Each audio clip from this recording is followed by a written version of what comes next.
आज माननीय supreme court में मेरी उस पीआईएल पे सुनवाई हुई है जिसमें मैंने मांग किया था कि भारत में रहने वाले सभी पाकिस्तानी, अफगानिस्तानी, रोहिंग्या, बांग्लादेशियों को निकाला जाए।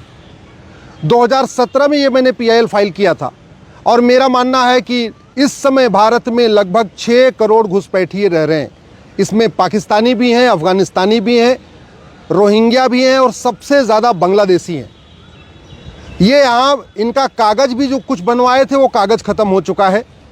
इन घुसपैठियों ने फर्जी आधार बनवा लिया है, फर्जी राशन कार्ड बनवा लिया है।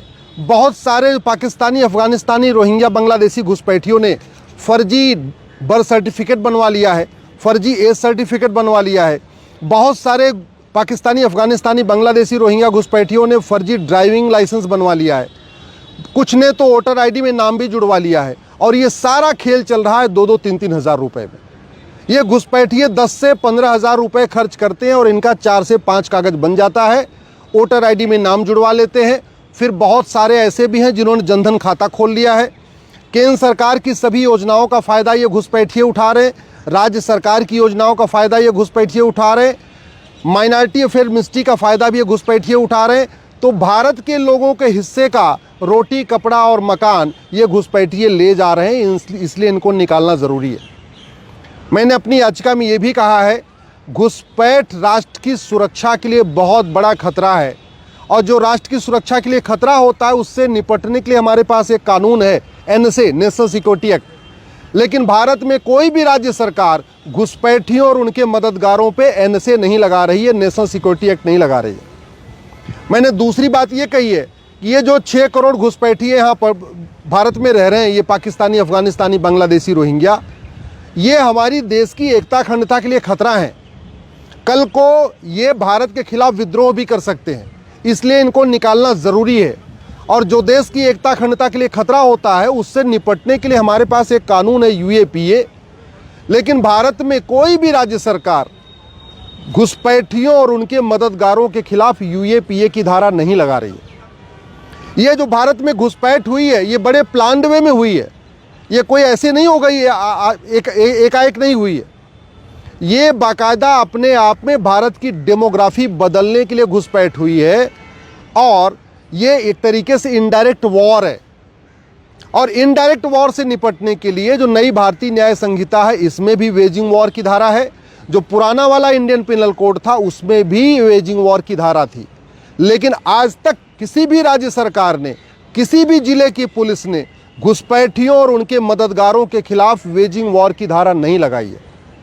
जो नई वाली भारतीय न्याय संहिता बनी है इसमें एक ऑर्गेनाइज क्राइम के लिए प्रोविज़न है और ऑर्गेनाइज क्राइम से निपटने के लिए बाकी सभी राज्यों के पास भी अपना अपना कानून है। गुजरात के पास गुस्को का है, महाराष्ट्र के पास मको का है, यूपी के पास गैंगस्टर एक्ट है। ऐसे सभी राज्यों के पास अपना अपना कानून है। लेकिन भारत में कोई भी राज्य सरकार घुसपैठियों और उनके मददगारों के खिलाफ ऑर्गेनाइज क्राइम की धारा नहीं लगा रही है। न महाराष्ट्र में मको का लग रहा है, न गुजरात में गुस्को का लग रहा है, न गैंगस्टर एक्ट लग रहा है, न गुंडा एक्ट लग रहा है। हमने अपनी याचिका में ये भी कहा है, ये घुसपैठियों की मदद करना सबसे बड़ा देशद्रोह है और फिर भी यहाँ पे 2-2, 3-3 हज़ार रुपये में घुसपैठियों की मदद की जा रही है। जो घुसपैठियों के मददगार हैं उनके ऊपर कोई भी राज्य सरकार देशद्रोह की धारा नहीं लगा रही है। कुछ लोग 2-2 हज़ार रुपये में घुसपैठियों का आधार बना रहे हैं। नगर निगम के दलाल 2,000 रुपये, 3,000 रुपये में घुसपैठियों का बर्थ सर्टिफिकेट बना के दे रहे हैं। तहसील के दलाल 2 से 3 हज़ार रुपये में घुसपैठियों को राशन कार्ड बना के दे रहे हैं। वहीं दूसरी तरफ उनको 2 से 3 हज़ार रुपये में डोमिसाइल सर्टिफिकेट दिया जा रहा है। स्कूल में बहुत सारे ऐसे हैं जो स्कूलों के दलाल हैं, एजुकेशन माफिया हैं, वो 2 से 3 हज़ार रुपये में उनको फर्जी बर्थ सर्टिफिकेट बना के दे रहे हैं और उनका जो है फर्जी मार्कशीट भी बना के दे रहे हैं। अब ये घुसपैठिए भारत में खाता भी खोल चुके हैं, मुफ्त में मकान भी ले रहे हैं, मुफ्त में राशन भी ले रहे हैं, मुद्रा लोन भी ले रहे हैं, केंद्र की योजनाओं का भी लाभ ले रहे हैं, राज्य की योजनाओं का भी लाभ ले रहे हैं। उसका मूल कारण ये है, एक तो हमारा 1946 वाला कानून जो फॉरेनर एक्ट है वो महाघटिया था। हालांकि कानून अभी बदला है लेकिन जो नया बना है वो भी कोई बहुत अच्छा कानून नहीं बना है। दुनिया के कई देशों में अवैध घुसपैठ करने पे 10 से 20 साल की सज़ा का प्रावधान है। हमारा पुराना वाला 1946 वाला कानून तो वैसे ही महाघटिया था, जो नया बना है इमिग्रेशन एक्ट आया, उसमें भी इसको जघन्य अपराध घोषित नहीं किया गया है।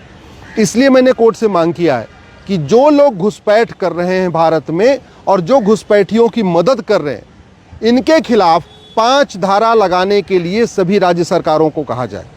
सबसे पहले पूरे देश के सभी जिला के कप्तान, सभी डीजीपी ये सुनिश्चित करें कि घुसपैठियों और उनके मददगारों पे एनएसए लगेगा।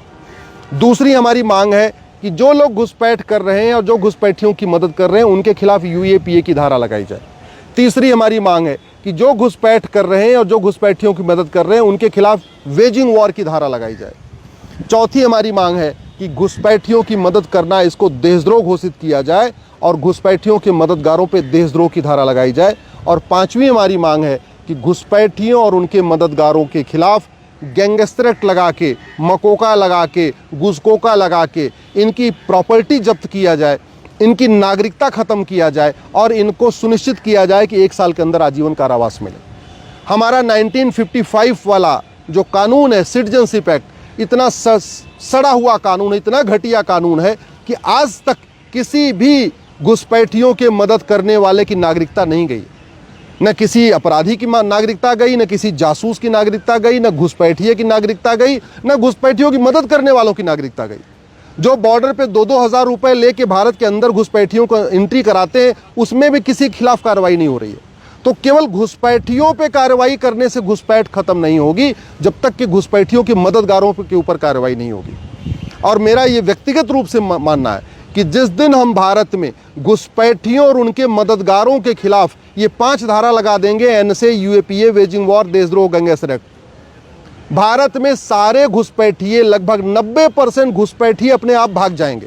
अभी घुसपैठिए इसलिए नहीं भाग रहे क्योंकि घुसपैठियों के मददगारों के मन में कोई कानून का खौफ नहीं है। जिस दिन जो घुसपैठियों की मदद किए, जब उनको लगेगा कि अब वो जेल जाने वाले हैं, वो घुसपैठियों को ढूंढ के यहाँ भारत से भगाएंगे। एनआरसी की ज़रूरत ही नहीं पड़ेगी। बिना एनआरसी किए 90% घुसपैठिए भारत छोड़ के भाग जाएंगे। और अगर हम बिना ये कानून में बदलाव किए, बिना घुसपैठियों के मददगारों के खिलाफ एनएसए, यूएपीए, वेजिंग वॉर, देशद्रोह, गैंगस्टर एक्ट लगा के अगर हम सोचते हैं केवल एनआरसी करके हम घुसपैठियों को छांट लेंगे, तो घुसपैठिए छांटना बहुत मुश्किल है। फिर उनको पकड़ के उनको डिटेंशन सेंटर में डालना बहुत मुश्किल है। कितना हम डिटेंशन सेंटर बनाएंगे, क्योंकि 2-4 तो है नहीं, 6 करोड़ है, ऑस्ट्रेलिया की 3 गुना है। ऑस्ट्रेलिया की जनसंख्या 2 करोड़ है और भारत में 6 करोड़ घुसपैठिए रह रहे हैं। ऐसा कोई जिला नहीं है जहाँ घुसपैठियों ने अपना झुग्गियाँ नहीं बना लिया है। नदियों के किनारे घुसपैठियों ने झुग्गी बना लिया है, जंगलों में घुसपैठी झुग्गी बना लिया है। उत्तराखंड देख लीजिए आप, हिमाचल देख लीजिए, जितने बॉर्डर के स्टेट हैं वहाँ इन्होंने अपने पूरी झुग्गियाँ बना लिया है। एयरपोर्ट के किनारे घुसपैठियों की झुग्गी बन गई है, बंदरगाहों के किनारे घुसपैठियों की झुग्गी बन गई है। जितने हमारे हाईवे हैं, एक्सप्रेसवे हैं और रेलवे के हमारे जो मेन लाइनें हैं, जो मेन ट्रैक हैं, वहाँ इन्होंने झुग्गी बना लिया है। बस स्टैंड हो या रेलवे स्टेशन, वहाँ झुग्गी बना लिया है। तो इनको ढूंढने पे ढूंढ के एनआरसी करना बहुत मुश्किल है।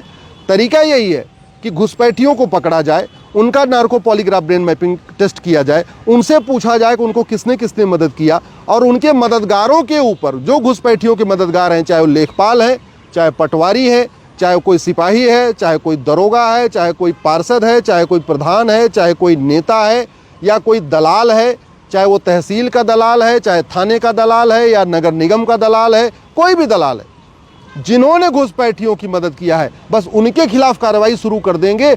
घुसपैठियों में भगदड़ मच जाएगी। पाकिस्तान के रहने वाले पाकिस्तान भाग जाएंगे, अफगानिस्तान वाले अफगानिस्तान भाग जाएंगे, रोहिंग्या जो है ये म्यांमार भाग जाएंगे और बांग्लादेशी बांग्लादेश भाग जाएंगे। यही तरीका है देश को सुरक्षित करने का, क्योंकि भारत की डेमोग्राफी पहले ही बदल चुकी है। 800 जिलों में से 200 जिलों की डेमोग्राफी बदल चुकी है। इसका सबसे बड़ा कारण है घुसपैठ। 6000 तहसीलों में से 1500 तहसीलों की डेमोग्राफी बदल गई है, उसका सबसे बड़ा कारण है घुसपैठ। 9 राज्यों में ऑलरेडी डेमोग्राफी पूरी बदल चुकी है। पूरे बॉर्डर पे जो 300 तहसीलें हैं, उन सभी 300 तहसीलों की डेमोग्राफी बदल चुकी है। इसलिए मैंने माननीय सुप्रीम कोर्ट से मांग किया है कि सभी राज्य सरकारों को और केंद्र सरकार को निर्देश दें कि घुसपैठियों को पकड़ें, उनका narco polygraph brain mapping test करें, और जो घुसपैठियों के मददगार हैं भारत में, उनके खिलाफ एनएसए लगाएं, यूएपीए लगाएं, वेजिंग वॉर लगाएं, देशद्रोह लगाएं, गैंगस्टर एक्ट लगाएं, और लगा के ये सुनिश्चित करें कि कोर्ट के अंदर इनको साल भर के अंदर सज़ा मिले। घुसपैठियों के मददगारों को सज़ा मिलना शुरू हो जाएगी, घुसपैठी अपने आप भाग जाएंगे, नहीं तो केवल हम एनआरसी के भरोसे बैठे रहेंगे, एनआरसी कभी सफल नहीं हो पाएगी।